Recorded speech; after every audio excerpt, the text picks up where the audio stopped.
안녕하세요. 오늘은 우리나라 활과 화살의 구성 소재와 제작 기법 및 소재별 특성을 알아보도록 하겠습니다.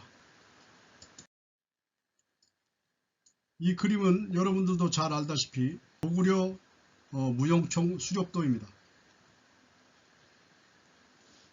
이 고분 벽화에서 유추할 수 있는 많은 것들이 있는데, 첫 번째로 나타나는 것이 이 활 쏘는 무사들이 가지고 있는 이 활의 모양입니다. 삼국주의지 동의전 고구려조에 이와 같은 글귀가 있어서 이것이 고구려 맥궁이라고 하는 것을 알 수가 있는 것입니다. 여기 보면은 또 우자입니다. 이게 있을 유고, 또 있다, 뭐가 있냐, 소수맥이 있다. 구려는 작국 나라를 세웠는데 대수 근처에서 나라를 세웠고, 서안평현 북쪽에 있는 소수는 남쪽으로 흐를 유자입니다. 해서 이 바다로 들어간다. 구려의 별종, 구려의 또 다른 종족의 하나가 이 소수에서 나라를 세웠는데 이름하여 소수맥이라고 한다. 여기에서 출호궁, 호궁, 좋은 활이 출 나오는데 소위 이를 일러 맥궁이라고 하는 것이 바로 그것이다 라고 이렇게 적혀 있는 것입니다. 따라서 맥궁은 고구려의 활이라고 볼 수가 있는 것이죠. 그런데 이 고분 벽화에서 유추할 수 있는 부분은 이들의 신분 관계입니다. 여기 지금 네 사람이 등장을 하는데, 네 사람 중에 우선 이 두 사람을 보면은 이렇게 조관을 쓰고 있는 모습이 다릅니다. 조관이라는 것은 고구려의 관원들이나 관리들이 썼던 깃이 달린 새털 깃을 단 모자를 말합니다. 조관의 모습인데 깃털의 숫자가 서로 다르다는 걸 볼 수 있습니다. 이 사람들은 별로 차이가 안 나겠지만 다음에 이 밑에 있는 이 사람들을 보면 이것과 여기 이 사람은 아예 조관을 쓰지를 않았습니다. 그렇다면 조관을 쓰지 않은 것과 쓴 무사들이 있는데 여기에 깃털의 숫자도 각각 다르다고 볼 수 있습니다. 이것을 유추해보면 이 사람 신분이 가장 높고 그 다음이 아닌가라고 볼 수가 있는 것이죠. 그래서 이 무사들의 계급을, 신분을 알아볼 수가 있다. 다음은 고구려 활을 맥궁이라고 하는데 이 활은 각궁일 것이다. 현재 우리가 쓰고 있는 각궁일 것이다. 다만 이때에는 전쟁이 잦은 때였기 때문에 남방에서 지금과 같은 긴 뿔이 수입이 되지를 못하고 북방에 있는 소나 양의 짧은 뿔을 사용했기 때문에 이와 같이 뿔을 대고 양쪽 약한 부분을 묶은 매듭 형태의 모양들을 이렇게 똑같이 보여주는 것이 아닌가 볼 수 있는 것입니다. 특히 현을 당기고 있는 데는 매듭하고 이 안쪽에 줄이 하나 더 그려져 있는 것은 이 확대하면 보입니다. 그런데 여기에 더 이 무사가 들고 있는 이 불인활에서 이 오금 안쪽으로 이렇게 선이 하나 더 그려져 있고, 이게 마치 무언가 여기다 덧댄 것 같은, 가령 이 가운데 선이 없다고 한다고 해서 이 휘어진 부분을 묘사가 안 되는 건 아니죠. 이 가운데 선이 없다고 하더라도 휘어진 건 그대로 휘어진 모습을 볼 수가 있는데 굳이 이 안에 이렇게 줄을 하나 더 그었는가 하는 것은 이 그림을 그린 사람이 무언가를 표시하고자 했던 것이며, 그것은 역시 이 안쪽에 뿔을 댄 것을 표현하고자 했던 것이 아닌가. 그리고 양쪽 끝에 이 약한 부분, 이게 연결되는 부위를 묶었는데 그 묶은 것은 이와 같이 표현을 한 것이 아닌가라고 볼 수가 있는 것이죠. 따라서 고구려의 맥궁은 곧 각궁이다 라고 유추할 수 있는 것입니다. 다음은 화살촉입니다. 이 화살촉의 모양 보면은 이와 같이 화살이 뾰족한 게 아니고 둥그런 통을 단 것 같은 모양을 볼 수가 있습니다. 이게 석류 모양이라고 볼 수 있는데 이 화살을 명적 또는 효시라고 합니다. 이 명자는 울명자입니다. 소리가 나는 화살입니다.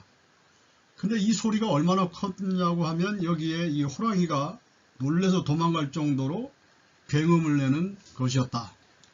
실제로 이 명적은 이제 쏘는 사람 입장에서는 명적이 시위를 떠나는 순간에는 소리가 크게 들리지만 화살이 멀어질수록 그 소리는 아주 모기 소리처럼 작아집니다. 그런데 화살이 날아오는 쪽에서 봤을 때는 처음에는 아주 작은 소리 같았던 것이 점차적으로 커지면서 다가오기 때문에 상대적으로 위협감을 느끼게 되는 것입니다.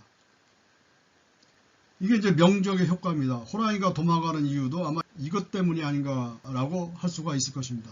현재 이 명적을 제한을 하긴 했는데 호랑이가 꽁무니가 빠지도록 도망갈 정도는 지금 제한해내지 못하고 있어서 이 고구려 시대만 해도 명적의 그 성능이 대단했던 것이 아닌가라는 생각을 해봅니다.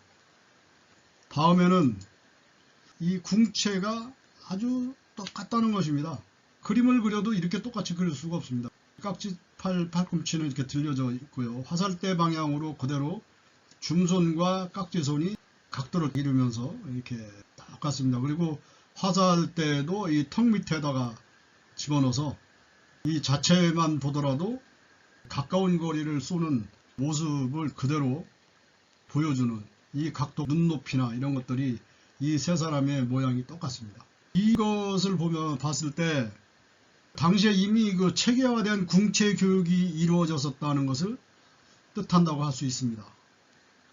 궁체 교육이 이루어졌다는 것은 이 활쏘기의 사법이 또 정형화되어 있고 그러한 사법을 조직적으로 가르치고 훈련해 왔다라는 것입니다.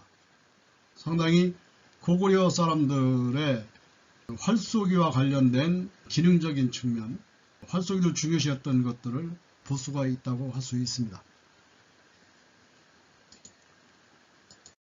다음은 우리활 각궁의 소재, 역할, 그리고 특성을 알아보도록 하겠습니다. 각궁의 기본적인 소재는 7가지로 구성되어 있습니다. 여기 보이는 뿔각자죠. 이게 뿔. 지금은 현재 남방 물소의 뿔을 사용했는데 이 뿔, 그 다음에 뽕나무 상자입니다. 이 삼뽕나무를 사용했고 그 다음에 대나무 죽자입니다. 대나무와 상수리 상자, 이게 도토리죠. 보통 우리는 참나무라고 하는데 이 참나무, 그리고 우백은 이거는 소의 등떨미, 미지근한 물에다가 이 기름기를 제거하고 두들겨서 지방질을 다 떼어낸 다음에 그런 작업이 끝나고 나면 이렇게 붓털같이 이렇게 미세한 가닥으로 변하게 됩니다. 여기 이것을 민어불에 칠을 한 다음에 말린 건심이라고 하는데 마른 심이라고 합니다. 그 다음에 화피, 자작나무 화자입니다. 이렇게 자작나무 껍질을 또 활을 만드는데 사용을 합니다. 이 6가지 소재를 이 민어라는 고기의 불에, 이게 불의 표자입니다. 민어는 백성들이 많이 먹을 정도로 흔했던 고기인데 지금은 부잣집 제사상이나 올라가는 아주 희귀어종이 좀 되어 있습니다. 민어는 연평도나 덕적도 쪽에서 산란을 해서 제주도 남쪽까지 갔다가 돌아오는 회기성 어류인데 이게 약 3년 정도 걸리는데 이때쯤이면 크기가 90cm 정도로 크게 되는데 몸집이 크기 때문에 공기주머니인 불에 역시도 이렇게 두껍고 큼직한 모양을 볼 수가 있습니다. 그래서 이것을 끓이면 강력한 접착제가 되는 것이죠. 이 민어불의 풀로 이 6가지 소재들을 접합을 해서 만듭니다. 그래서 우리 활은 여러가지 소재들을 한데 합쳐서 만든 활이라고 하는 뜻으로 복합궁이라고 하고 있습니다.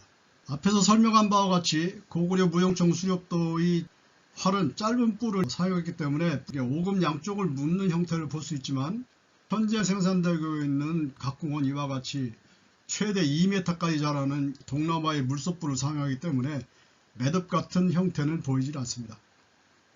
이 뿔을 이와 같이 톱으로 켜서 잘라낸 다음 가공을 하는데 이게 이제 그 줌통을 중심으로 양쪽에 하나씩 들어가는 것입니다. 여기 이렇게 자세히 보면은 이렇게 줄이 이렇게 그어져 있는 것을 볼 수가 있습니다. 이거는 본래의 이 소뿔이 이렇게 되어 있는 것이 아니고 사련치기라고 해서 톱날로 이렇게 긁어서 이렇게 홈을 파는 것입니다. 홈을 너무 많이 파면 뿔이 약해지기 때문에 적당하게 파는 것입니다. 그래서 줄이 생긴 것인데 이것은 여기에 이제 민어불의풀을 발라서 대나무에 붙일 때 홈에 그 민어불의풀이 들어가서 접착력을 더 강화하기 위해서 이런 사련치기를 하는 것입니다. 이 오금의 뿔을 사용하는 이유는 바로 이와 같이 다른 것들은 잘 표가 안 나는데 여기 보면 V자 형태를 그리는 이런 섬유 조직을 볼 수가 있습니다. 이 뿔이 딱 부러졌을 때는 동강이 난다든지 이렇게 반드시 짜게지는 것이 아니라 V자 형태로 툭 튀어오르는 것을 볼 수가 있습니다. 이것은 이 뿔 자체가 이렇게 V자 형태의 섬유 조직을 가지고 있기 때문입니다. V자형 중심을 이룬다는 것은 좌우의 비틀림은 최소화시킬 수 있다는 것이며, 이 전체적으로 이렇게 휘는 것은 문제가 없는데 좌우의 흔들림이 없기 때문에 팔 안쪽에 뿔을 대서 당겨졌던 현이 흔들려서 도고지에 제대로 안착하지 못하고 벗겨짐으로써 활이 훼손되는 것을 방지하는 역할을 이 뿔이 그 역할을 하고 있다는 것이죠. 각궁이라고 한 이유가 각이 굉장히 중요한 역할을 하고 있기 때문이라고 볼 수가 있는 것입니다. 다음은 이제 뽕나무입니다. 뽕나무 상자인데, 뽕나무는 이렇게 고자, 활에 현을 거는 데 쓰입니다.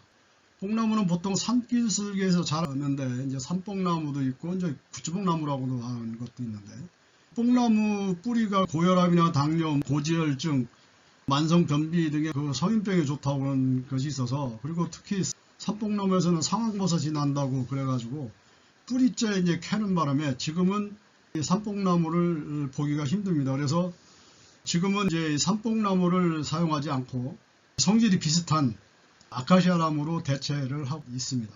고자목을 휠 때는 적당한 크기로 자른 다음에 이렇게 휘게 되는데, 휠 때도 무리하게 너무 갑자기 휘게 되면은 부러지기 때문에 알맞게 휠 때까지 이렇게 계속 끓는 물에 넣어서 끓였다가 휘고 하는 그런 과정을 겪게 되는 것입니다. 그리고 이 뾰족한 부분은 이제 대나무와 연결하기 위해서 짜기로 이렇게 잘라내는 모습을 볼 수가 있습니다.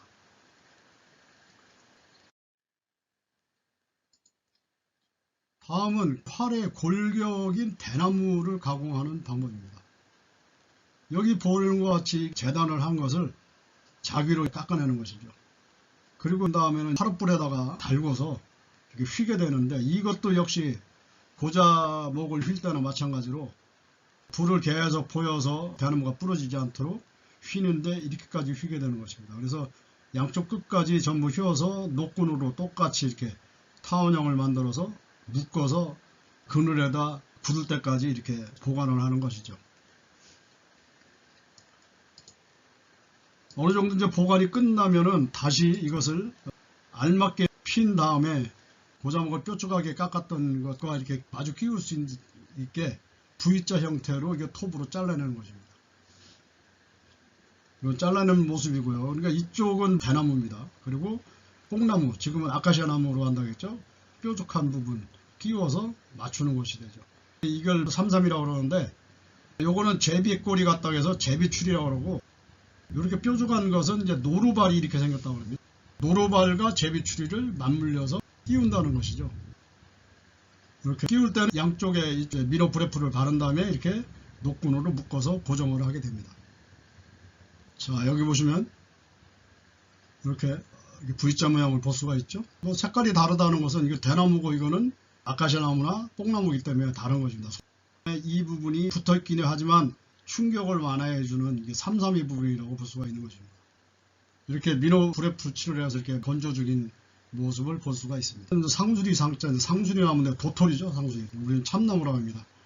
활이 중앙에 쥐는 부분을 가늘기 때문에 대리목을 붙여서 보강도 하고 쥐익에 알맞게 붙여놓은 것입니다. 이게 이제 뿔 쪽이 아니고 심을 붙이는 이 뒤쪽에 대리목을 붙인 거고, 요거는 초벌심이라고 해서 쇠 심줄을 얹어 놓은 거고, 그 다음에 요거는 이제 마지막 심을 다 놓고 난 다음에 마른 상태를 볼 수가 있습니다. 상당히 이 옆에가 두터진 것을 볼 수가 있죠.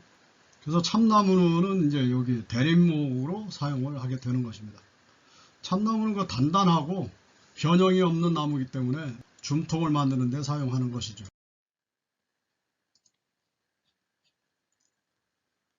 이거는 우배근입니다. 이렇게 소 등 근육인데, 여기는 하도 질겨서 먹지를 않았다고 합니다. 그래서 이 부분은 예전에 소를 해체를 할 때 이 부분은 따로 떼어내서 미지근한 물로 이렇게 하면서 두들겨서 기름 제거를 하고 이렇게 작업을 하게 되는데, 이것이 동물성이니까 지방질도 있고 냄새도 나고 해서 상당히 이 작업이 힘든 작업이긴 합니다. 그러나 이게 끝나고 나면 이렇게 붓털같이 가는 미세한 가닥으로 이렇게 변하게 됩니다.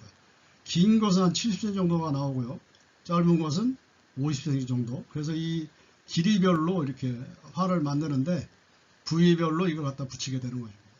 이것은 민어 브레프를 여기다 칠해서 마른 상태의 건심이라고 하는데, 나중에 활을 다시 수리하고 그럴 때 이것을 물에 담궈서 다시 불려가지고 이렇게 올려놓고 손으로 균형을 잡는, 이 활을 만들 때 이렇게 풀칠을 하고 식기 전에 여기를 올려서 이렇게 골고루 펴서 어느 한쪽으로 쏠리지 않도록 하는 것이 장인이 가지고 있는 기술력이라고 볼 수가 있습니다. 이 기술에 따라서 활의 성능이 좌우되기 되기 때문에 이 심놓기 작업은 굉장히 활을 만드는 과정에서 가장 핵심적인 부분이고, 어느 공장이 만든 활이 좋다거나 나쁘다거나 하는 성능의 차이는 바로 이 심을 어떤 식으로 조화롭게 뿔의 두께나 대나무의 두께나 여기에 맞춰서 알맞게 심을 놓느냐 하는 그런 기술력에 의해서 좌우되기 때문에 굉장히 중요한 공정이라고 볼 수가 있습니다. 옛말에 심 놓는 기술은 같이 사는 마누라한테도 알려주지 않는다. 그것은 다름이 아니고 마누라가 다른 남자한테 이 기술을 알려줘가지고 활을 만들 수도 있기 때문에 말도 있을 정도로 이 심 놓는 기술은 상당히 중요하게 여겼던 것입니다. 다음은 이제 자작나무 화자인데요. 자작나무 껍질입니다. 자작나무 껍질이 이렇게 옆으로 벗겨지는데, 이것을 이제 물에 삶게 되면은 종이장 같은 이런 화피가 됩니다.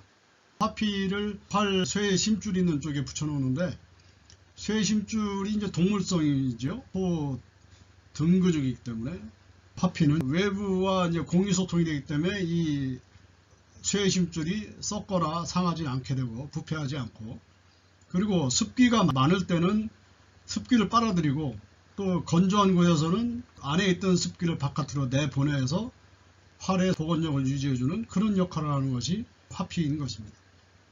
화피는 부신한 바와 같이 이렇게 껍데기가 얇게 이렇게 일어나는 성질을 가지고 있습니다. 화피를 이렇게 붙이고 있는 모습이고, 이때도 이제 민어브레풀로 이렇게 끓여가면서 붙이게 됩니다. 우리 활 각궁의 우수성, 성능의 우수성이라든지 동그랗게 말릴 수 있고, 그것을 다시 뒤집어서 당겼다 놓은 다음에 편을 풀어 놓으면 다시 또 원위치로 동그랗게 말리는 이러한 복원력은 현대적인 어떤 기술력으로도 해결하지 못하고 있는 민어 브레풀만이 가지고 있는 특징인 것입니다. 이 민어 브레는 솥에 넣어서 이렇게 끓여내서 이렇게 배로 짜서 놔두게 되는데 굳게 되는데, 이 굳은 것을 심을 놓을 때 이렇게 높여서 점도를 맞춰가면서 쇠심줄에다 칠해서 활에 얹어 놓는 게 이제 심 놓기 작업인 것입니다. 이 민어의 브레풀의 특징은 건조하고 날씨가 추울 때는 단단히 굳어집니다. 그래서 강력본드 이상의 그런 단단함을, 접착력을 보입니다. 그러나 습도가 많고 더울 때, 고온에서는 응고력이 저하돼서 물로 변할 정도로 이렇게 흐트러집니다. 각궁이 6가지 소재들을 이 민어브레풀에 붙여놨는데, 사실 겉으로 봐서는 서로 접합되어 있는, 붙어 있는 것 같지만 민어브레풀 효과에 의해서 서로 소재별로 유기적으로 서로 움직이게 되는 것입니다. 그 차이는 상당히 미세하겠지만은, 그러나 분명히 이것은 고정된 것이 아니라 움직이는 것이죠. 각각의 소재들이 움직이는 것입니다. 그래서 활이 이렇게 동그랗게 말리고 또 뒤집어서 당겼다 놓아도 다시 원위치로 돌아가고, 그런 세계 어느 민족도 우리 각궁과 같이 이렇게 동그랗게 말리는 활을 사용하는 민족은 없습니다. 이것이 민어브레풀 효과에 의해서 우리 각궁이 이러한 특성이 있고, 그 특성이 곧 우리 활 각궁의 성능을 높여주는 그러한 역할을 하게 되는 것입니다. 각궁의 성능은 여러 가지가 있습니다. 이 뒷부분에서 얘기하도록 하겠습니다. 민어브레풀로 노루발 제비추리 이북치라든지 대리목 붙일 때 사용한다든지, 뿔과 대나무를 붙일 때에도 요 사이사이에다 미노브레프를, 물론 이제 이 안쪽에는 이미 발라놓은 거지만 이렇게 노끈으로 얼기설기 묶을 때도 접합 부위에 한 번 더 미노브레프를 발라서 이렇게 밧줄로, 요걸 조막선이라고 하는데, 이걸로 단단히 조여서 끝까지 조여놓게 되면 서로 붙게 되는 것이죠. 그것을 부각한다라고 하는 것입니다. 이제까지 살펴본 거를 바탕으로 우리나라 전통활 각궁의 구조와 명칭을 알아보겠습니다. 뽕나무, 지금 아카시아 나무로 대체를 한다고 그랬죠. 이 뽕나무가 여기까지 이렇게 들어가고, 대나무가 노루발 제비추리 모양 V자 형태 서로 끼워서 연결이 되는 것이죠. 그리고 바깥쪽에 물소 뿔을 붙이고 안쪽에는 소힘줄을 붙입니다. 중통 부분에는 참나무를 붙이고, 겉에 소힘줄 부분에 미세한 가닥을 보호하고 동물성인 이 쇠심줄을 부패하지 않도록 보호하기 위한 화피를 겉에 이렇게 붙여서 이게 말끔하게 단장을 하게 되는 것이죠. 이 활의 부위별 명칭을 알아보면 활을 잡는 이 부분을 중통이라고 합니다. 그리고 출점피라고 그러는데, 여기에 화살을 걸어서 나가는데 화살이 나갈 때에 잘못 나가게 되면은 화살촉이 자꾸 활을 건드려서 활이 파이게 됩니다. 때문에 그걸 보호하기 위해서 여기다가 가죽을 붙여놓은 것을 출점피라고 그러고, 이렇게 휘어지는 부분을 오금이라고 그러고, 뽕나무와 대나무의 접합 부위, 이것은 무엇을 한다고 그랬죠? 여기 도고지에 혈이 떨어질 때의 충격을 대나무로 옮겨가는 이 과정에서 완화해주는 역할을 하는 삼삼이가 있고요. 그리고 양쪽 끝을 이 고자라고 하고, 혈이 이렇게 안착하는 부분을 도고지라고 합니다. 이것은 현이라고 그러고, 시위라고도 하고, 절피라고 하는데 절피 부분은 화살을 끼우는 곳입니다. 각궁을 사용하기 위해서는 양쪽 무릎으로 활을 꺾는 방법도 있지만, 이와 같이 도지기를 채워서 활을 얹는 것이 가장 안전한 방법입니다. 이것은 도지개고요. 그리고 이렇게 도지개 끈을 한쪽을 묶은 다음에 궁 틀에 넣어서 다음 부분을 이렇게 채웁니다. 양쪽을 이렇게 묶어놓은 모양을 볼 수가 있고요. 이것은 양쪽에 도지개를 다 채워놓은 상태에서 현을 얹은 모습입니다. 다음에는 도지개를 풀어낸 다음에 이렇게 부위별로 이렇게 골로뿔을 쪼여서 균형을 잡는 것이죠. 이 안쪽에 지금 뿔이 붙어 있으니까 뒤쪽에는 소 등심줄이 붙어 있고, 그 소 등심줄을 보호하기 위해서 화피를 붙여놨죠. 그래서 이 부분을 불을 쪼이게 되면 소 등심 부분에 먹여진 미노브레풀이 그 응고력이 약해집니다. 그래서 당기거나 이렇게 또 휘어도 미노브레풀을 먹고 있는 소 심줄이 끊어지거나 이렇게 훼손이 되지 않게끔 되는 것이죠. 그래서 이 뒤쪽에 불을 보여서 중통을 중심으로 양쪽의 균형을 잡는 것입니다.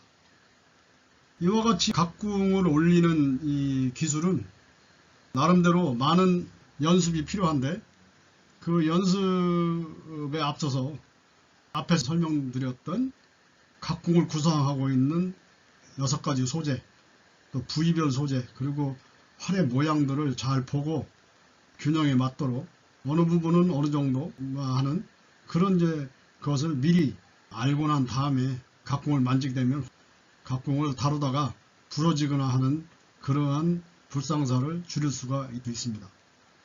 결국 이런 과정이 다 끝나고 나면 이와 같이 좋은 모양을 형성하게 되는 것입니다. 다음은 전통화살 죽시의 소재에 관해서 알아보도록 하겠습니다. 죽시는 이렇게 대나무를 화살대로 사용하기 때문에 대나무 죽자를 써서 죽시라고 하는 것입니다. 그 대나무 화살인 것이죠. 여기에는 오니, 여기 깎아내는 것이 보입니까? 여기에 이제 현을 끼우는 거죠. 이렇게 홈을 파는 모습입니다. 이 광대사리를 사용하게 되는 것이죠. 그 다음에 화살 기술로는 이제 껌기술 사용하고, 화살촉은 쇠를 깎아서 화살촉으로 사용하고, 그리고 이 오니는 광대사리 나무로 만들어서 들어가는 쪽을 뾰족하게 해가지고 이쪽에다 끼웁니다. 끼운 부분을 보강하기 위해서 복숭아나무 껍질로 이렇게 감싸면서 오니 도피라고 그러는데, 감싸는 그 소재로 이 복사나무 껍질을 사용을 하는 것이죠. 꽁깃은 사육하는 것보다 야생에서 자라는 꽁깃이 훨씬 더 좋다고 하는데 요즘에는 상당히 구하기가 어려워서 대개 사육하는 꽁의 깃을 사용하고 있습니다. 요거는 전동이라고도 하고 전통이라고 하는데 대나무로 만든 것들입니다. 예전에는 이렇게 문양도 새기고 글씨도 파고 해서 이런 거를 전에는 사용을 했었습니다. 화살의 완성된 모습이고요. 화살대를 반듯하게 잡는 옛날식이죠. 밑에는 불을 떼가지고 화로에 넣었다 뺐다 하면서 이제 화살을 곧게 잡기도 하고 진을 뺀다고 그러죠. 이게 화살 속에 있는 화살이 가지고 있는 그 습기 같은 것을 제거하는 그런 작업을 하게 되는 것입니다. 그 다음에는 꽁깃을 다듬는 모습인데요. 꽁깃 하나하나를 다 이렇게 다듬어서 화살깃으로 사용을 하는 것입니다. 자, 여러분들 지금 뭐 잘 아시는 것 같이 이제 신기전인데 화약을 단 화살을 계속 불을 붙이는 대로 발사가 되는 것이죠. 조선시대 신기전은 지금으로 말하면 로켓포라고 볼 수가 있는 것입니다. 화약을 달았기 때문에 파괴력도 있고 상당히 멀리 가서 발상용 무기로 사용했던 것입니다.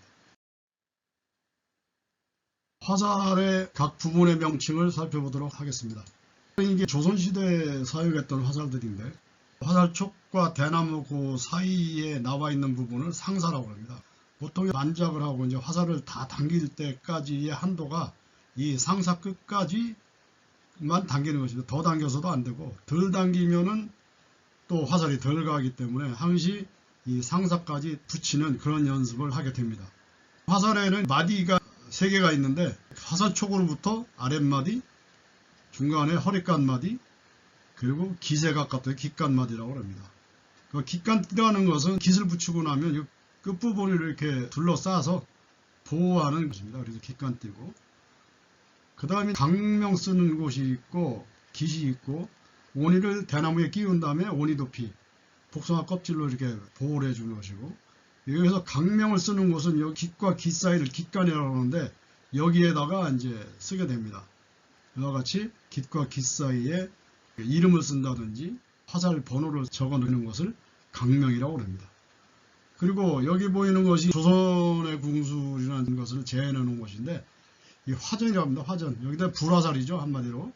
기름을 먹인 이제 솜이기 때문에 여기다 불을 붙여서 쏘게 되면 육상전투에서 나무에 박히면서 불을 붙이고 초가집들 같은 경우는 불이 붙겠죠. 해상전 같은 경우에는 배에 불을 내는 화공용으로 썼던 화전입니다. 그리고 세전이라고 그러는데 이게 가늘 세자입니다. 그래서 이 화살이 아주 가늘어서 상당히 멀리 갑니다. 그래서 적진에다가 어떤 의사를 전달할 때 사용했던 것이 이제 세전입니다. 그 다음에는 고구려 무용청 벽화에서 봤던 명적, 표시라고도 그러는데 그 다음에 목전, 박두라고도 하는데 끝이 이렇게 나무 통을 달아놔가지고 화살이 앞에가 무겁습니다. 그래서 이것을 288m에 천으로 된 관역을 놓고 쏴서 그리고 넘기는 거리가 멀어지면 멀어질수록 점수를 더 주는 그런 무과 시험에 사용했던 박두입니다. 기본적으로 조선시대 장수가 되고 장군이 되기 위해서는 활 쏘는 근력이 대단히 강했어야 됩니다. 288m, 지금 현재 우리가 사용하고 있는 것이 145m인데 처음에는 약한 활을 쓰기 때문에 관역까지 화살을 보내는 것만도 상당히 힘듭니다. 그런데 288m, 거의 곱절의 거리에까지 이 무거운 화살, 나무를 단 목전을 보낼 수 있어야만 하는 그런 힘이 기본적으로 있어야 했던 것이죠. 그것을 묵과에서 시험을 봤던 것입니다. 그리고 이것은 주살입니다. 주살 익자인데 여기 보면 줄을 감아져 있죠. 우리가 흔히 말하는 주살은 이렇게 연습할 때 이렇게 줄을 매달아서 화살이 어디로 도망가지 못하도록 해서 하는 것을 주살질이라고 하는데 이것은 새나 동물을 쐈을 때 이 화살을 한 대 맞았다고 금방 죽지는 않습니다. 그래서 이렇게 줄을 매달아 놓으면은 새 같은 경우 맞아도 어설피 맞으면 기어가서 어디로 숨어버립니다. 그래서 이 줄이 있으면은 쉽게 찾을 수 있기 때문에 이렇게 이제 줄을 매달아서 쏘는 것을 이제 주살이라고 이렇게 했다고 그럽니다. 이상 우리나라 활 각군과 대나무로 만든 죽시의 소재와 특성들을 알아봤습니다. 각궁과 죽시는 세계 여러 나라 민족들의 활과 화살 중에서 가장 성능이 우수한 우리 선조들의 지혜와 창의성이 내재된 값진 전통문화유산입니다. 우리나라 각궁과 죽시의 우수한 성능은 일본 활쏘기의 사거리, 즉 사대에서 관역까지 거리가 실내일 경우 28m, 외부 활터일 경우 60m고, 중국은 장소에 따라서 실내에서 할 때는 10m, 20m도 쏘지만 최대 거리가 60m입니다. 그리고 몽골은 여자가 60m, 남자가 70m. 양궁은 50, 70, 남자의 경우 90까지도 이렇게 했는데, 이에 반해서 우리 사거리는 145m인 것입니다. 사대에서 관역까지의 거리가 먼 것은 그만큼 우리의 활의 그 성능과 화살의 그 정밀 방향성들이 우수하기 때문에 가능한 것이라고 볼 수가 있습니다. 이상 이 각궁과 죽시에 관해서 알아봤는데, 다시 한번 얘기하면 고구려 활인 맥궁은 각을 붙였기 때문에 각궁이다. 그리고 각궁은 6가지 소재를 비너블의 풀로 접합해서 만든 복합궁이다. 화살은 대나무로 만들어졌기 때문에 죽시라고 하고, 그리고 깃은 꿩깃이고, 쇠로 만든 촉과 광대사리로 만든 오니, 그 연결 부위를 보강해주는 복숭아나무 껍질 등으로 이렇게 만들어져 있다는 것을 오늘 알아봤습니다. 이상 오늘 강의는 여기까지 마치겠습니다. 여러분 다음 시간에 또 만나요. 감사합니다.